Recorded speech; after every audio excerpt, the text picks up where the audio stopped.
एक जादू भरी सरजमीन पर विंटरफेल की पुरसुकून सल्तनत कायम थी।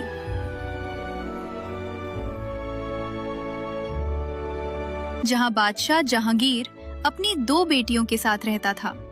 एक बेटी का नाम उर्वा और दूसरी का नाम ऐशाल था। उर्वा चांद की तरह खूबसूरत, नरम मिजाज। जब वो चलती थी तो उसके कदमों के साथ फूल बिखर जाते थे। और दूसरी तरफ ऐशाल बहुत समझदार और हंसमुख मिजाज की थी। इस सल्तनत का वजीर तैमूर बहुत ही चालाक आदमी था।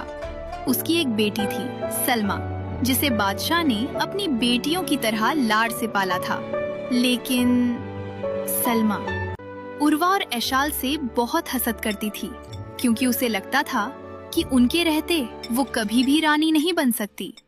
इस सल्तनत से दूर एक ताकतवर और अजीम सल्तनत फायर रिवर आबाद थी। वहाँ पर क्वीन आसिफा राज करती थी।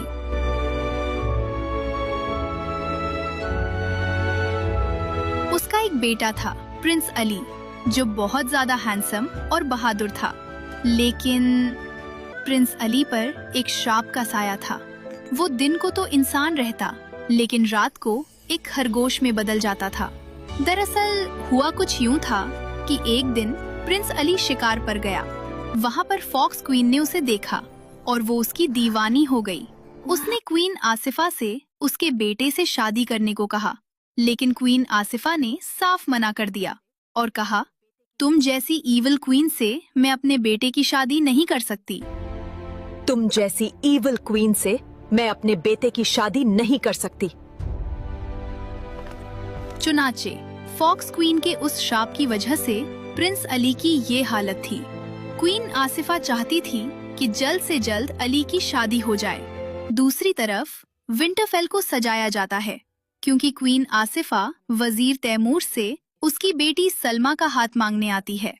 तभी अली की नजर छोटी शहजादी ऐशाल पर पड़ती है। वो उसे देखकर उसके प्यार में पड़ जाता है और अपनी माँ से कहता है, अम्मी, मुझे वो लड़की पसंद है। तो बादशाह को मजबूरन मानना पड़ता है। दोनों की शादी स्प्रिंग फेस्टिवल पर तय पाती है। लेकिन ये सब देखकर सलमा अब और भी गुस्से से जल भुन जाती है। कुछ दिन बाद बादशाह जहांगीर बहुत सख्त बीमार पड़ जाता है और आहिस्ता आहिस्ता अपनी जिंदगी की उम्मीदें खो देता है। दूसरे दिन विंटरफेल में बादशाह के मरने का सोग मनाया जाता है। फिर